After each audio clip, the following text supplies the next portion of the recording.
കാണുന്നുണ്ടോ? ഒരു മിനിറ്റ്. കാണാം കാണാം കാണാം കാണാം. ആ എന്നെ അവിടെ ഞാൻ പ്രാർത്ഥനയ്ക്ക് എവിടെ വേണ്ടി നാട്ടിൽ വന്നതാ. എവിടെയാ? എന്തോ നാട്ടില് തമിഴ്നാട് കോയമ്പത്തൂർ. കോയമ്പത്തൂര് പ്രോപ്പറാണോ? അതോ? കോയമ്പത്തൂരാണ് ജോലി, എല്ലാം അവിടെയാ. Okay okay. എന്റെ അമ്മയുടെ നാട്ടില് അനിയത്തി പാലക്കാട്. അവിടെ. നാട്ടില് പാലക്കാട്. പാലക്കാട് എവിടെയാ? പാലക്കാട് തേങ്കുറിശ്ശി എന്ന് പറഞ്ഞ സ്ഥലം. തേങ്കുറിശ്ശി പഞ്ചായത്ത്. ഓക്കെ. പിന്നെ അവിടെ നിന്ന് ഒരു 2 കിലോമീറ്റർ. ഒലവക്കോട് ഭാര്യ വീട്. ആ ഒലവക്കോട്. അറിയാം. ഞാൻ അവിടെ നിന്ന് വന്നിട്ട് ഒരു 15 വർഷമായി, 15-20 വർഷമൊക്കെ ആയി. അവിടെ നിന്ന് ആ ഭാഗത്ത് ഒരുപാട് ടച്ച് ഇല്ല ഇപ്പൊ അങ്ങോട്ട്. അങ്ങോട്ട് ടച്ചില്ല. അച്ഛനും അമ്മയും മാത്രം അവിടെ ഉണ്ട്. അവര് പോവും, കാണും, വരും, അങ്ങനെ പോയി വന്ന് അങ്ങനെ ഇരിക്കുന്നത്. അത് അവിടെ റെഗുലർ ആയിട്ടില്ല. കോയമ്പത്തൂരാണ് ഫുള്ളായിട്ട്. ഓക്കെ. സെറ്റിൽ അവിടെ. എന്ത് ചെയ്യുന്നു? അവിടെ വണ്ടി ഓടിക്കുകയാണ്, ഡ്രൈവറാണ്. എന്ത് ചെറിയൊരു മിനിസ്ട്രി ഉണ്ട്. ആ മിനിസ്ട്രിയിൽ ഒരാളായി നിൽക്കുന്നുണ്ട്. എന്ത് മിനിസ്ട്രിയാ? മെത്തഡ് ആണ്. ഒരു പ്രയർ ഫെലോഷിപ്പ് ആയിരുന്നു. പിന്നീട് അത് ചർച്ചായി മാറി. ചർച്ചിലാണ്. അത് ശരി. എത്ര പേരുണ്ട്? ഒരു 10-30 പേര്, 35 പേര്, അത്ര കുറച്ച് പേരുണ്ട്. എന്റെ അമ്മയുടെ അനിയത്തി അവരൊക്കെ പെന്തക്കോസ്തലാ അവര്. എന്താ ഫെലോഷിപ്പ് എനിക്കറിയില്ല കറക്റ്റാണ്. എവിടെ? കോയമ്പത്തൂരാണോ? കോയമ്പത്തൂരാന്ന് അറിയാവുള്ളൂ, അത്ര ഡീറ്റെയിൽ അറിയില്ല. ഞങ്ങൾ ഈ കോയമ്പത്തൂർ ഈ സിഡ്കോ എന്ന് പറഞ്ഞ സ്ഥലമാണ്. ഈ ഇൻഡസ്ട്രിയൽ എസ്റ്റേറ്റ് ഉണ്ടല്ലോ, സിഡ്കോ. അദ്ദേഹത്തെ ജോലി ചെയ്തോണ്ട് സിമെന്റ് ഫാക്ടറി. കോയമ്പത്തൂര് സിമെന്റ് ഫാക്ടറിയിലാണ്. അതിന്റെ അടുത്തെങ്ങാണ്ട് താമസിക്കുന്നത്. ACC ആണോ? ACC. അതിന്റെ അടുത്തൊരു IPC ചർച്ച ഒന്നും ഉണ്ട്. പത്രോസ് അവിടെ ആയിരിക്കും. അവിടെ ആയിരിക്കും ചിലപ്പോ. അവിടെ നിന്ന് ഒരു അറിയാം.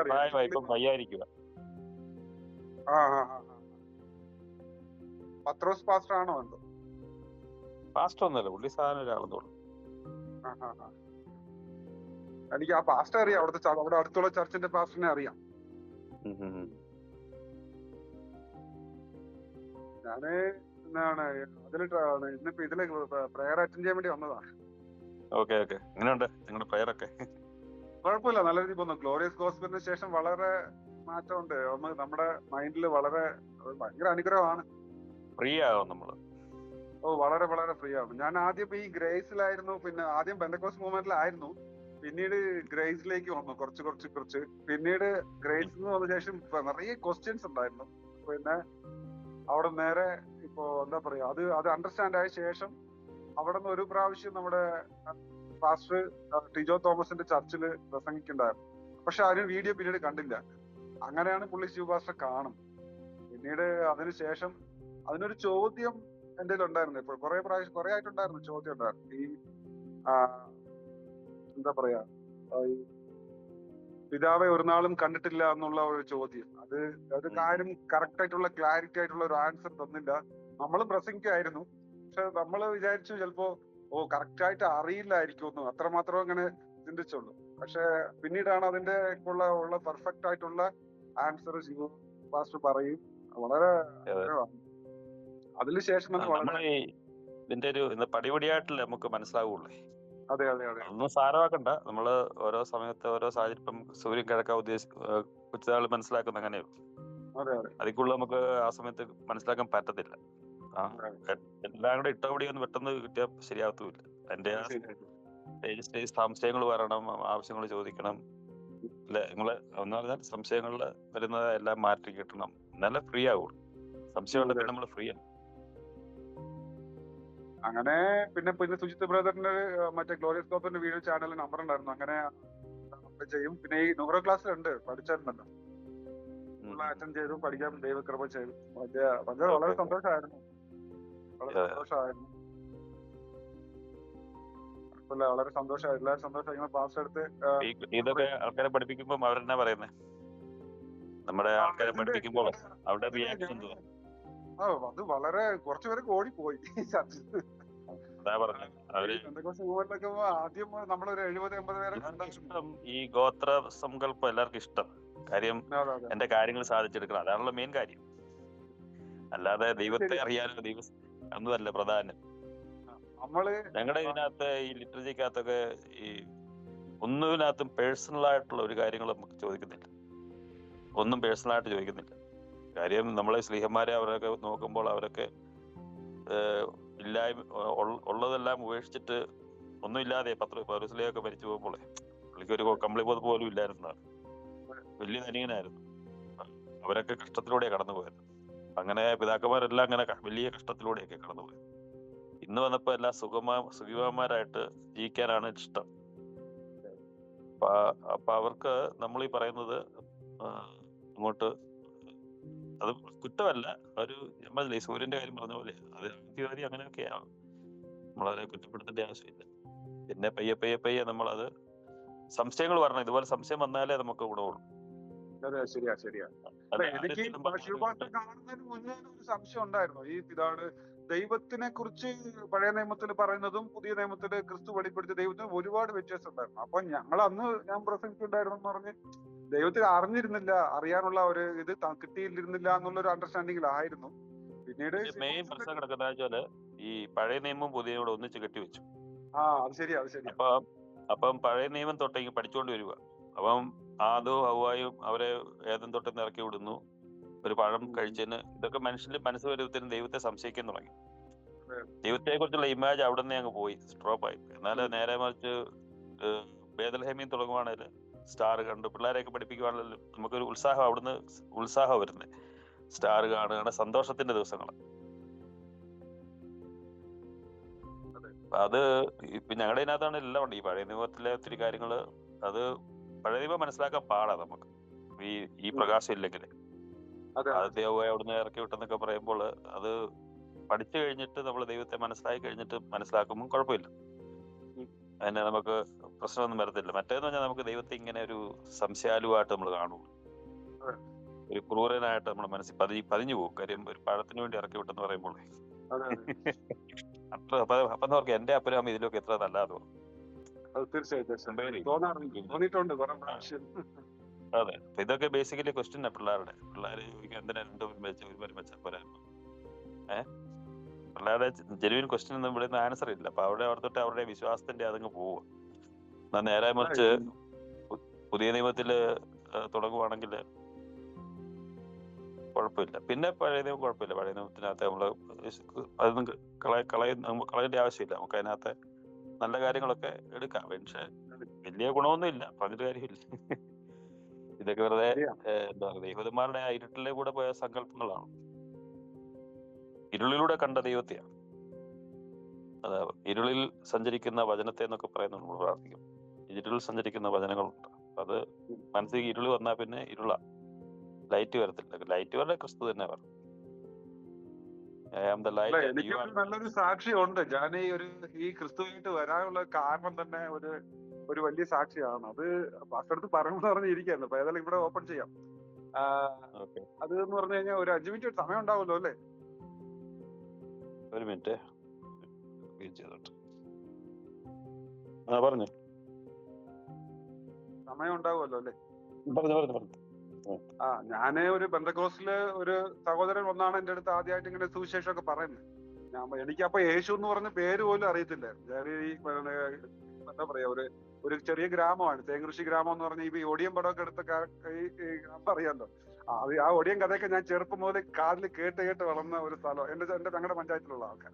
അപ്പൊ പഠിപ്പും വിദ്യാഭ്യാസമൊക്കെ വളരെ കമ്മിയാണെങ്കിലും യേശു അല്ലാണ്ട് ക്രിസ്തു പിന്നെ അങ്ങനെയുള്ളതൊന്നും ഒരു വെളിപ്പാടൊന്നും നമുക്കില്ല. അല്ലാതെ ദൈവമുണ്ട്, പിന്നെ ഇതുവരെ ദൈവമാണ് അങ്ങനെയൊക്കെ വിചാരിച്ചിരുന്നു. പിന്നെ ദൈവം ഇല്ലെന്ന് എന്റെ ചിന്തയിൽ അങ്ങനെ ദൈവം ഇല്ലെന്ന് കയറി പറ്റി. കാരണം ദൈവമൊന്നും ഇല്ല. കാരണം ശബരിമലയ്ക്ക് പോവും, മറ്റു സ്ഥലങ്ങളിൽ പോകും, എല്ലാ സ്ഥലങ്ങളിലും പോവുകയൊക്കെ ചെയ്യുമായിരുന്നു. പക്ഷെ ദൈവ സാന്നിധ്യം അങ്ങനെയുള്ളതൊന്നും ഞാൻ അനുഭവിച്ചിട്ടൊന്നുമില്ല. എന്റെ ജീവിതത്തിൽ എന്റെ അങ്ങനെയൊന്നും അനുഭവിച്ചിട്ടില്ല. ഇവിടെ പോകുമ്പോൾ എവിടെയും പോകും, അവിടെ പോകുമ്പോൾ അവിടെയും പോകും, അങ്ങനെയൊക്കെ ആയിരുന്നു.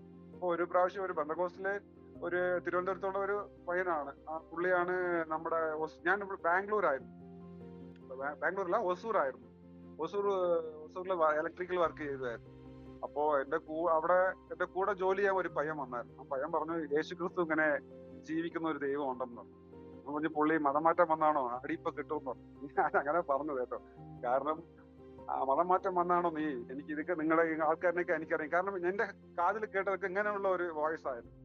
അപ്പോ ഞാൻ പുള്ളിനെ കുറെ ചീത്തൊക്കെ പറഞ്ഞു. പിന്നെ എന്നോട് പണിക്ക് വരണ്ടെന്ന് പറഞ്ഞു. ഞാൻ ഇലക്ട്രീഷ്യൻ പണി ചെയ്യുമായിരുന്നു. അപ്പൊ എന്നോട് പണിക്ക് വരണ്ടെന്ന് പറഞ്ഞ് പുള്ളി നിർത്തി. അപ്പൊ പുള്ളി പറഞ്ഞു, നിങ്ങൾ വിശ്വസിച്ചാൽ മതി, ഇല്ലെങ്കിൽ നിങ്ങളുടെ ഇഷ്ടമാണെന്നൊക്കെ പറയുകയൊക്കെ ചെയ്തു. പിന്നീട് എനിക്കിങ്ങനെ ആ ഒരു വാക്ക് എന്റെ ഹൃദയത്തിൽ അങ്ങനെ കിടപ്പുണ്ടായിരുന്നു. കാരണം എന്താ പറയാ, എനിക്ക് പൈസയോ അങ്ങനെയുള്ള ഒന്നുമുള്ള ചിന്തയൊന്നും ഉണ്ടായിരുന്നില്ല. അങ്ങനെ ചിന്തിച്ചുകൊണ്ടിരിക്കുമ്പോൾ പിന്നീട് ഒരു ദിവസം പിന്നെ അതേ വാക്ക് പിന്നീട് റിപ്പീറ്റ് ചെയ്തപ്പോഴാണ് ഞാനൊന്ന് പ്രാർത്ഥിക്കണം എന്നുള്ള ഒരു ചിന്ത എനിക്കുണ്ടായിരുന്നു. പക്ഷെ പ്രാർത്ഥിക്കാനൊന്നും അറിയില്ലായിരുന്നു. പിന്നെ എന്റെ റൂം ഒന്നും ഒരു ഇരുട്ടായ റൂമാണ്, ജനലൊന്നും ഇല്ലാത്ത ഒരു റൂമായിരുന്നു. ഞങ്ങൾ അവിടെ വാടകയ്ക്ക് ഇരിക്കുന്ന, ഓസൂറിലെ വാടകയ്ക്ക് ഇരിക്കുന്ന സ്ഥലം.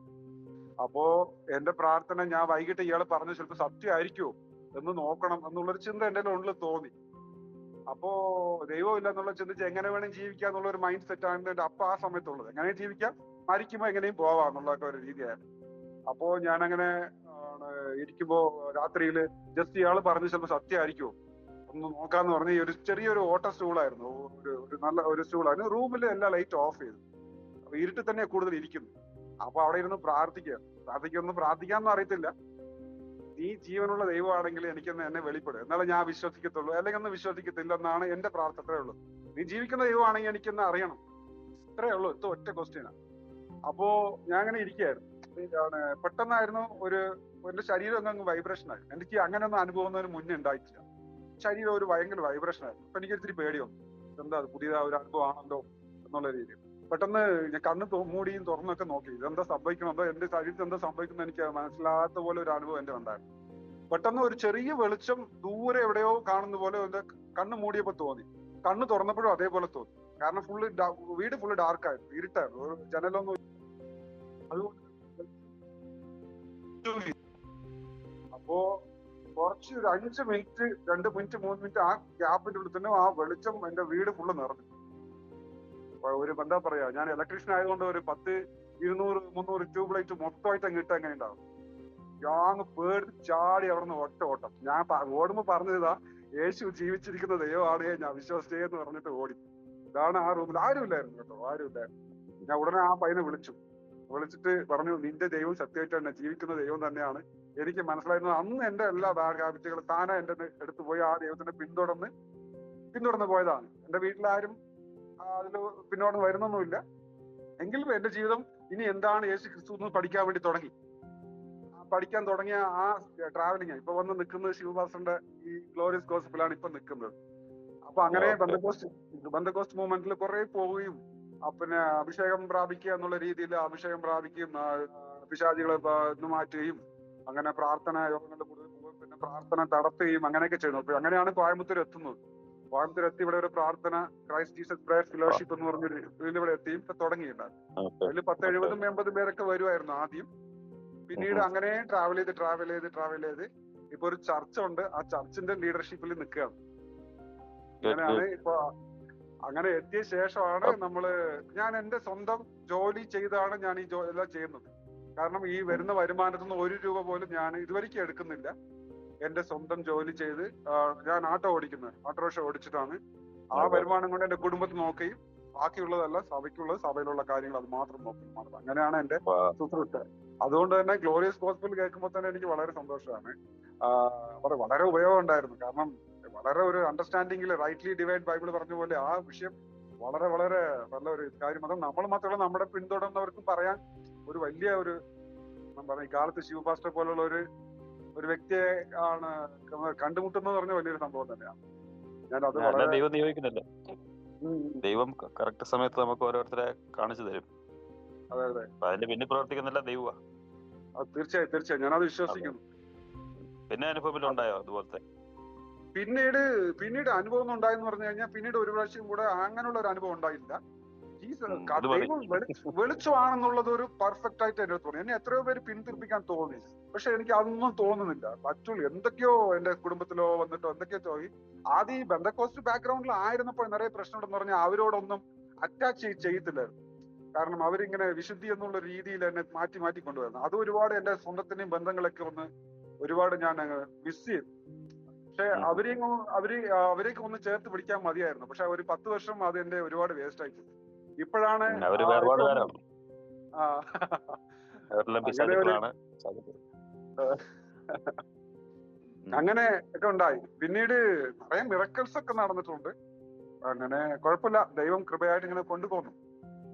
Okay okay. ഉണ്ണികൃഷ്ണൻ അല്ലേ? Thank you. ഓക്കെ കേട്ട് വളരെ സന്തോഷം. ദൈവം ഉണ്ണികൃഷ്ണ ധാരാളമായിട്ട് മിനിസ്റ്ററി ഒക്കെ അനുഗ്രഹിക്കട്ടെ. പ്രാർത്ഥനയെ സജീവമായിട്ട് വാ കേട്ടോ. ഓക്കെ. തീർച്ചയായിട്ടും.